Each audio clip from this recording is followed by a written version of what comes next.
Bitcoin, $95,000, up 120% in 2025. Silver, $58, up 84% in 2025. Both breaking records, both attracting institutional money, both positioned for what analysts are calling the trade of the decade. But here's the question nobody's asking. Which one hits 10x first? Bitcoin to $950,000 or silver to $580? Before you laugh at either number, let me show you something. There's a pattern that's played out across every major asset class in history. Stocks, commodities, real estate. When stage 4 hits, when the exponential phase begins, the moves are never linear. They're parabolic. And right now, both Bitcoin and silver just entered stage 3. One will 10x first. By the end of this video, you'll know which one, and more importantly, why. Let me give you the framework for understanding exponential moves, because this isn't about hope or hype. This is about recognizing mathematical inevitability. Every asset that goes 10x follows the same 4-stage pattern. Stage 1, obscurity. Nobody cares. The asset is cheap. Early adopters accumulate quietly. No mainstream attention. Stage 2, recognition. Smart money notices. Institutions start positioning. Price rises steadily. Media begins coverage. But most people still skeptical. Stage 3, acceleration. FOMO kicks in. Retail rushes in. Volatility explodes. Corrections are sharp but brief. The trend is undeniable. Stage 4, parabolic. The exponential phase.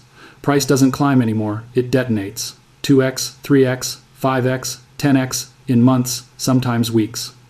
This is where generational wealth gets made. Bitcoin hit stage 4 in 2017. $1,000 to $20,000. That's 20x in 12 months. Bitcoin hit stage 4 again in 2021. $10,000 to $69,000. Another 7x in 18 months. Gold hit stage 4 from 1971 to 1980. $35 to $850. That's 24x in 9 years. Silver followed. $1.29 to $48. That's 37x in the same period. The pattern is real. The question is, which asset is closer to stage 4 right now? Bitcoin or silver? Let me show you the math. Let's start with Bitcoin.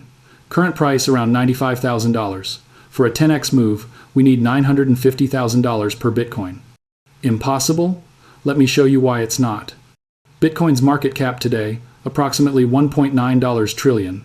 At $950,000, that's roughly $19 trillion. Sounds massive, but let's put it in context. Gold's market cap, approximately $17 trillion. Global real estate, $326 trillion. Global stock markets, $115 trillion. Total global wealth, estimated at $450 trillion.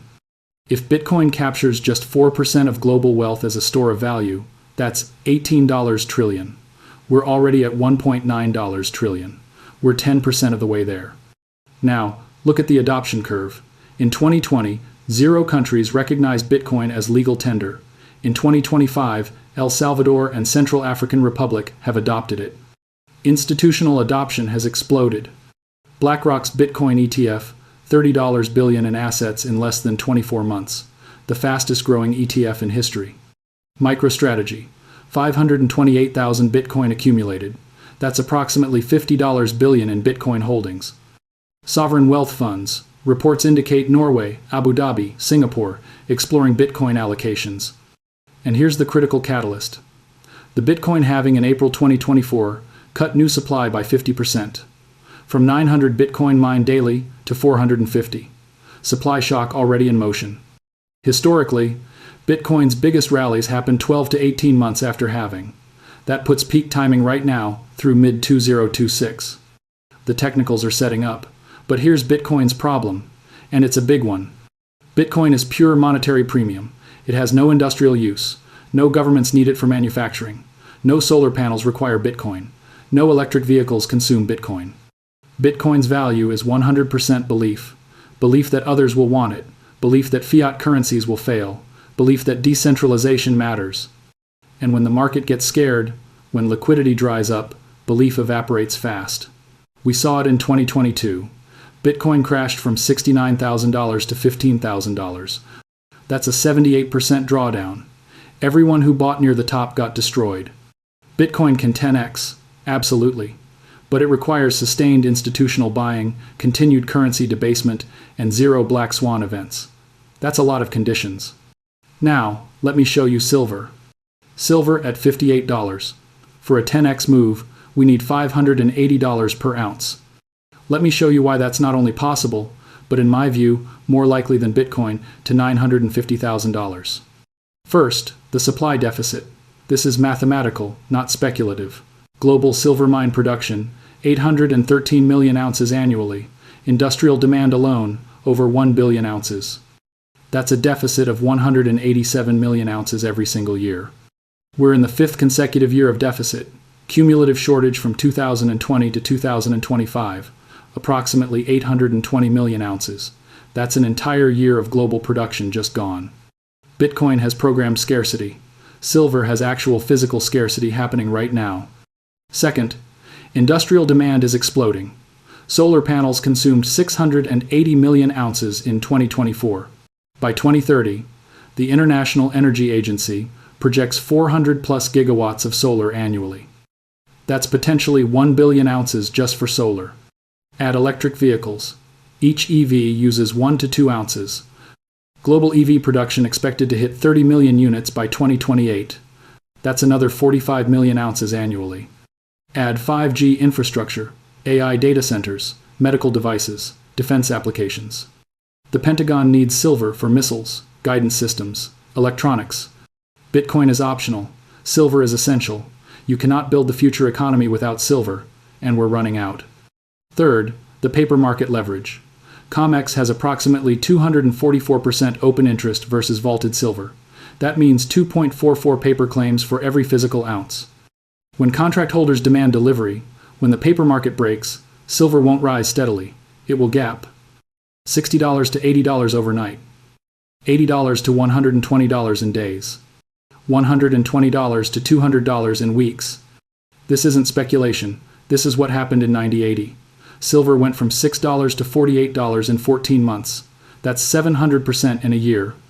And that was with no industrial demand crisis, no green energy revolution, no solar panic. Now imagine the same squeeze with current fundamentals. Industrial users need physical silver right now. Investment demand surging. Central banks potentially backing BRICS currency with silver. And COMEX running out of deliverable metal. The setup is exponentially more explosive than 90-80. Fourth, historical ratio reversion. Gold to silver ratio, currently around 72 to 1. Historical average, 15 to 1. When that corrects, and it always does eventually, silver doesn't just catch up, it overshoots. Gold at $4,200. At a 15 to 1 ratio, silver should be $280. But when ratios mean revert after extreme divergence, they don't stop at average. They overshoot to the other extreme. We could see 10 to 1, that's $420 per ounce. We could see 5 to 1 during peak mania, that's $840 per ounce. $580 isn't the top, it's a pit stop on the way higher. Now, Bitcoin maximalists will argue liquidity. Bitcoin trades $30 billion daily, silver trades $1.5 billion. Bitcoin is more liquid, easier to move, easier to scale. True, but let me show you why that's actually silver's advantage, not Bitcoin's. Low liquidity means low supply. When demand surges into an illiquid market, prices don't rise, they explode. You can't absorb a $10 billion institutional bid into silver without moving the market 50%. Bitcoin? A $10 billion bid barely moves it 5%. Silver's illiquidity creates the compression. When the coil releases, the move is violent. And here's what the Bitcoin crowd doesn't understand. Physical silver supply is truly finite. COMEX has 113 million ounces registered. Shanghai has 715 tons. London's vaults reportedly draining.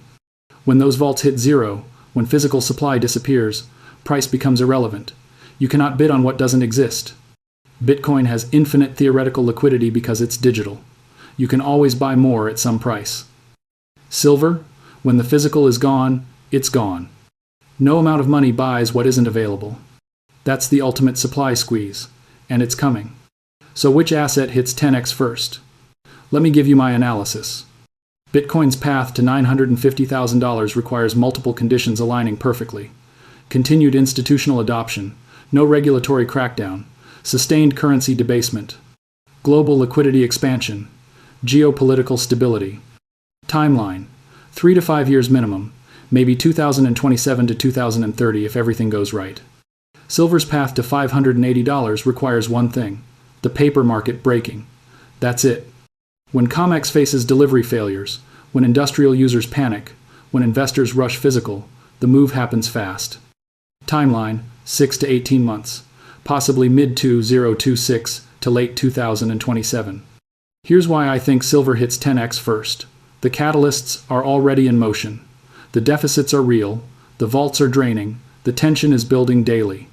December 2025, U.S. government declared silver a critical mineral. Section 232 tariffs, potentially 15% to 50%. Implementation expected Q1 to Q2 2026. When those tariffs hit, imported silver becomes 50% more expensive overnight. Industrial users will panic buy. Physical premiums will explode. COMEX stress intensifies. That's the trigger. Not years away, months away. Meanwhile, Bitcoin needs sustained macro conditions. It needs the Fed to keep cutting rates. It needs liquidity to flow. It needs no black swans. One geopolitical crisis, one liquidity crunch, one regulatory crackdown. Bitcoin's path to $950,000 delays years. Silver's path to $580? It accelerates, because industrial users don't care about macro conditions. They need silver for production lines. They'll pay whatever it takes. So here's how to think about positioning. This isn't about Bitcoin versus silver. It's about understanding which move happens first. If you believe Bitcoin hits $950,000 before silver hits $580, allocate accordingly. But understand the timeline. You're looking at a multi-year hold through volatility. If you believe silver moves first, and I'm showing you why the math supports this, consider front-loading silver positions now. Take profits when silver hits $150 to $200. Then rotate those gains into Bitcoin for the next leg. That's the optimal strategy in my view. Catch silver's explosive move in 2026 to 2027, then ride Bitcoin's institutional wave in 2028 to 2030. Both assets will likely 10x eventually. The question is sequence, and silver's setup is tighter, faster, more compressed. One more thing. Silver's downside is protected by industrial demand floor. Even if investment demand crashes, solar manufacturers still need silver. EVs still need silver. There's a fundamental bid. Bitcoin's downside? Pure sentiment. If belief breaks, there's no floor. We saw $15,000 in 2022. We could see lower if conditions deteriorate. Risk-adjusted, silver offers better asymmetry right now. Bitcoin at $95,000, silver at $58, both positioned for exponential moves, both attracting institutional capital. But only one has a mathematical supply crisis happening right now. Only one has industrial users who need physical delivery. Only one has vaults draining in real time. Only one has a paper market leverage ratio that cannot hold. I'm not saying Bitcoin won't 10x, I'm saying silver does it first. And the timeline isn't years, it's quarters.